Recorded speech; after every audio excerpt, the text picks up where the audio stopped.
Please sit, rest, because we want you to do a lot of work today. So we don't want you to wear yourselves out. It is a true pleasure to be here today. I want to start by thanking Sergeant Hall for that very kind introduction, but more importantly, for his outstanding service to this country. I also want to recognize Gene Sperling for his excellent work on this issue here at the White House. And of course, I want to thank John Chambers and everyone at Cisco for their extraordinary leadership to create this new IT training and certification program. So let's just take a moment to give them a round of applause for this excellent work. Very proud. Very proud. This is the kind of leadership that is going to make the world of difference to hundreds of thousands of veterans and military families across this country. And finally, I want to thank all of you for taking the time. This is a big commitment on the part of everyone in this room to work on this issue, because as you all know, we're here today to address one of the most pressing issues we face, not just for our veterans and our military families, but for our economy and for the future of our country. You all know the numbers. As John said, in the coming years, more than 1 million service members will be hanging up their uniforms and transitioning to civilian life. And that's on top of the hundreds of thousands of veterans and military spouses already out there looking for work. These folks, as you have heard, you have seen, you will continue to see, they are some of the most highly skilled, best trained, hardest working, diligent, dedicated, proud, noble, smart people that we have in this country. And believe me, I have met with hundreds of them in the course of my service as First Lady, and it has been one of the greatest privileges, not just to work with the men and women in uniform, but with their family members who are just as outstanding. They do everything. They are medics and engineers, they're drivers, welders.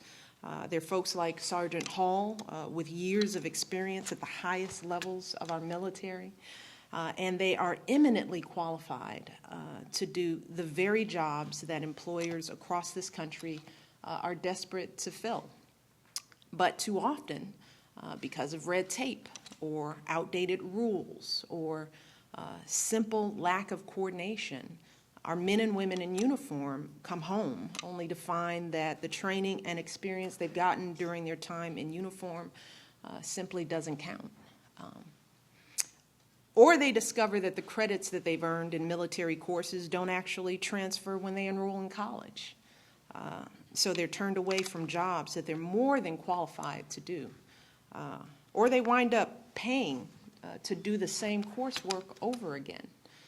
And all that training, all that education, all that expertise that they have devoted their lives to attain, it all goes to waste. And this is unfair to the men and women who have served this country so bravely. They deserve a fair shot at a good job when they come home. But it's also unfair to their families who have sacrificed, probably more in some instances, so that these men and women can do their job, and they deserve some financial security once they return to civilian life. It is also unfair to this country because when we don't take advantage of the skills and talents of our veterans and military spouses, jobs go unfilled, and far worse, human potential goes untapped. And that's bad for our economy, as we all know. Now, fortunately, in recent months, we've seen leaders across this country starting to solve this problem.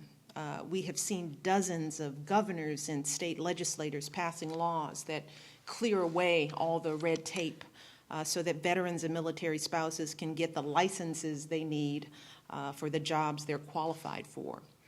And that's really a big deal. It's not a small task. But the truth is that changing our laws, it's truly just the beginning.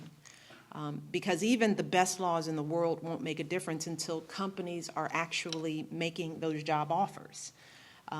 Schools are accepting those credits, and our veterans and military spouses are actually collecting those paychecks that they need to take care of their families. So at the end of the day, whether or not we solve this problem, in so many ways is up to the men and women in this room.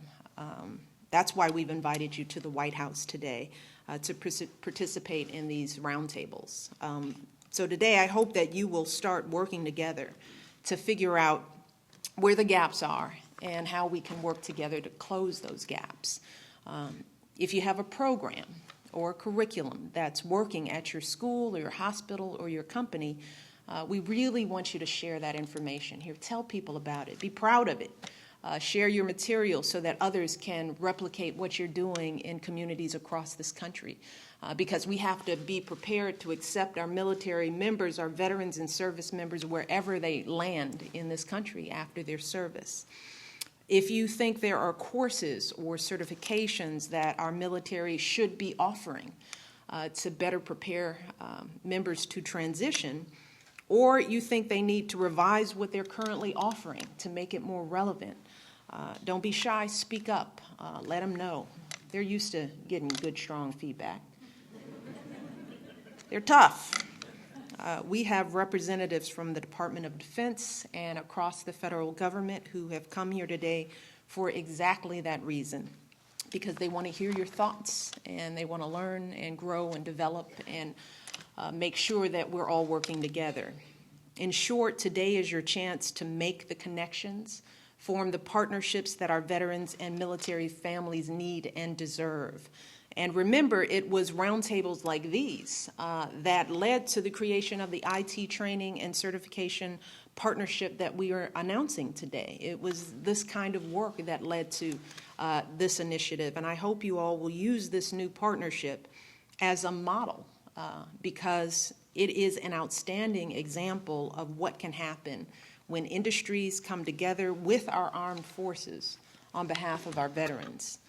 As you've heard, this new partnership will provide up to 161,000 service members with the chance to gain the certifications they need for 12 different high-demand, high-paying technology careers, everything from IT security analysts to computer programs to quality assurance engineers. And that's exactly the kind of impact that we're aiming for through these conversations today. And I also just want to say that this isn't going to be a one-and-done kind of event. This is the beginning. We have directed federal agencies to host a series of follow-up meetings with the goal of creating partnerships in all four of the areas that we're focusing on today. Again, this is just the beginning. Because once we've made it easier for veterans and military spouses to get the jobs they deserve, we need to make sure that companies are actually creating those jobs. And that's why tomorrow, here at the White House, we will be announcing groundbreaking commitments by companies across this country to hire even more of our veterans and military spouses. And the thing I will say, because this is a commitment that comes from the top and it comes from our hearts, we are not going to stop until all of our veterans and all of our military families have good jobs, the good jobs they deserve, the good jobs that they've earned, jobs that will help them build their careers and create a better future for their children. We're not going to stop because in the end, that's really what this is all about. In the end, if we keep on working together and building these public-private partnerships, then I know that we'll be able to serve our veterans and military families as well as they have served this country. And that's what it's all about. We are so proud of them, but we're also proud of the work that our companies have done, the way people have been stepping up. Without question, it's going to take a little more work because we've got millions of people to employ, but I am confident that these kind of roundtables will move the ball forward. So I thank you all again, and I wish you good luck and hard work today as we continue the work of utilizing the resources of our military and their families. Thank you all. God bless. Good luck.